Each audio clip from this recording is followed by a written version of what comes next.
Ah, les Jeux Olympiques d'hiver, toi aussi tu les regardes sans doute vautrer dans ton canapé à espérer que les Français battent leur record.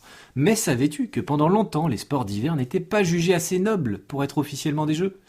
Ou que la première édition ne s'appelait même pas Jeux Olympiques d'hiver? Bref, dans cet épisode, on va partir à la découverte des Jeux Olympiques d'hiver, de leur naissance un peu hésitante à la rivalité qui a failli les empêcher de voir le jour, et de voir comment la neige a finalement trouvé sa place aux côtés de l'athlétisme.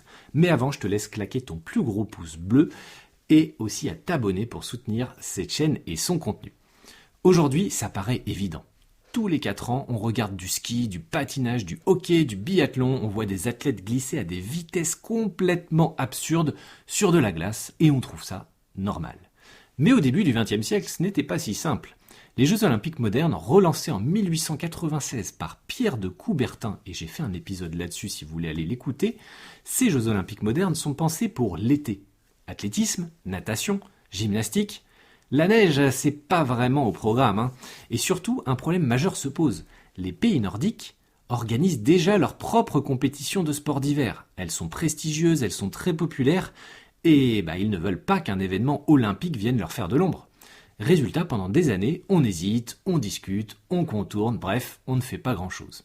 Et en 1924, on tente un truc un peu malin. À Chamonix, on organise une semaine internationale des sports d'hiver.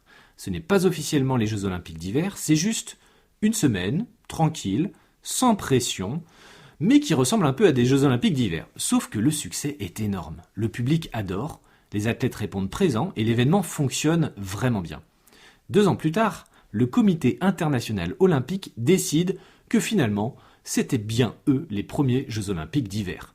Oui, ils ont été reconnus après coup, 2 ans plus tard. Un peu comme si tu organisais une fête d'anniversaire, mais que tu l'officialisais 2 ans après. Depuis, les JO d'hiver ont grandi, ils ont leurs héros, ils ont leurs records, leurs chutes spectaculaires aussi. Ils ont introduit des disciplines parfois improbables, du skeleton, où l'on descend la tête la première sur une luge, faut être complètement timbré, au curling, qui ressemble à un grand mélange de ménage stratégique sur glace. Mais au-delà du spectacle, les JO d'hiver racontent quelque chose d'intéressant. Ils montrent que l'olympisme a dû évoluer, s'adapter, reconnaître que la performance sportive ne se limite pas au soleil et au stade. Les JO d'hiver n'étaient pas une évidence pourtant. Ils ont été négociés, contestés, puis adoptés. Et aujourd'hui, impossible d'imaginer le calendrier olympique sans eux. Comme quoi, même sur la glace, les idées peuvent finir par prendre feu. Si cette découverte t'a plu, n'hésite pas à me soutenir en likant ou en t'abonnant et je te dis à demain pour de nouvelles aventures.